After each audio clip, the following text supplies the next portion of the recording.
ಮುಂದಿನ ಸುದ್ದಿಗೆ ಹೋಗ್ಬಿಡೋಣ. ಮುಂದಿನ ಸುದ್ದಿ, ಮಹದಾಯಿ ಪ್ರಸ್ತಾವ ತೆಗೆದುಹಾಕಿರುವಂಥದ್ದು ಕೇಂದ್ರ ಸರ್ಕಾರ. ಮಹದಾಯಿ ಬಂಡೂರ ನಾಲಾ ತಿರುವು ಯೋಜನೆಗೆ ಪ್ರಾದೇಶಿಕ ಉನ್ನತಾಧಿಕಾರಿ ಸಮಿತಿ ಎತ್ತಿದ್ದಂಥ ಆಕ್ಷೇಪಗಳಿಗೆ ಕರ್ನಾಟಕ ಸರ್ಕಾರ 4 ತಿಂಗಳು ಕಳೆದ್ರೂ ಉತ್ತರಿಸಿಲ್ಲ. ಹೀಗಾಗಿ ಪ್ರಸ್ತಾವವನ್ನು ಕೇಂದ್ರ ಅರಣ್ಯ ಸಚಿವಾಲಯವು ಲಿಸ್ಟ್ ಮಾಡಿದೆ. ಯೋಜನೆಗೆ ಪೈಪ್ಲೈನ್, ಪಂಪ್ ಹೌಸ್, ವಿದ್ಯುತ್ ಮಾರ್ಗ ನಿರ್ಮಾಣಕ್ಕಾಗಿ ಬೆಳಗಾವಿ ಜಿಲ್ಲೆ ಖಾನಾಪುರ ತಾಲೂಕಿನ ನೆರೆಸೆ ಹಾಗೆಯೇ ಮಂತುರ್ಗ ಹಾಗೂ ಬಚ್ಚೋಳಿ ಗ್ರಾಮಗಳ 71 ಎಕರೆ ಅರಣ್ಯ ಬಳಕೆಗೆ ಅನುಮೋದನೆ ಕೋರಿ ಕರ್ನಾಟಕ ನೀರಾವರಿ ನಿಗಮವು ಕೇಂದ್ರಕ್ಕೆ 3 ವರ್ಷಗಳ ಪ್ರಸ್ತಾವ ಸಲ್ಲಿಸಿತ್ತು. ಪ್ರಾದೇಶಿಕ ಉನ್ನತಾಧಿಕಾರ ಸಮಿತಿಯ ಕಳೆದ 1.5 ವರ್ಷದಲ್ಲಿ ರಾಜ್ಯದಿಂದ 10 ಹಲವು ಸ್ಪಷ್ಟೀಕರಣ ಕೇಳಿತ್ತು.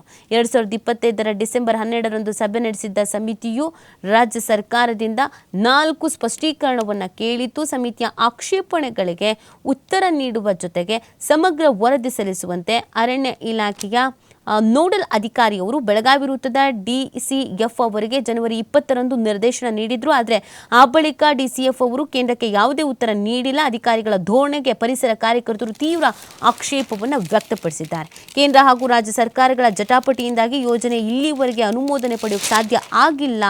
ಆಮೇಲೆ ಯೋಜನೆ ಜಾರಿಗೊಳಿಸುವ ಇಚ್ಛಾಶಕ್ತಿ ಇದ್ದಿದ್ರೆ ಕೇಂದ್ರದ ಆಕ್ಷೇಪಗಳಿಗೆ ರಾಜ್ಯ ಸರ್ಕಾರ ಕೂಡಲೇ ಉತ್ತರ ನೀಡಬೇಕಾಗಿತ್ತು. ಉತ್ತರ ನೀಡದೆ ಅಧಿಕಾರಿಗಳು ಕಾಲಹರಣ ಮಾಡ್ತಿದ್ದಾರೆ. ಈ ವಿಷಯದಲ್ಲಿ CCF ಹಾಗೂ DCF ಲೋಪ ಎದ್ದು ಕಾಣ್ತಿದೆ ಅಂತ ಪರಿಸರ ಕಾರ್ಯಕರ್ತರು ಸಾಕಷ್ಟು ಆರೋಪವನ್ನು ಕೂಡ ಮಾಡ್ತಾ ಇದ್ದಾರೆ. ಸೊ ಇದು ನೋಡಿ, ಮಹತ್ವದ ಯೋಜನೆ ಆಗಿತ್ತು. ಯಾವ ಸರ್ಕಾರ ಬಂದರೆ ಜಾರಿಗೆ ತರುತ್ತೆ ಅಂತ ಎಲ್ಲ ನಂಬಿಕೆ ಇಟ್ಕೊಂಡಿದ್ರು, ಅದಾಗ್ತಾ ಇಲ್ಲ.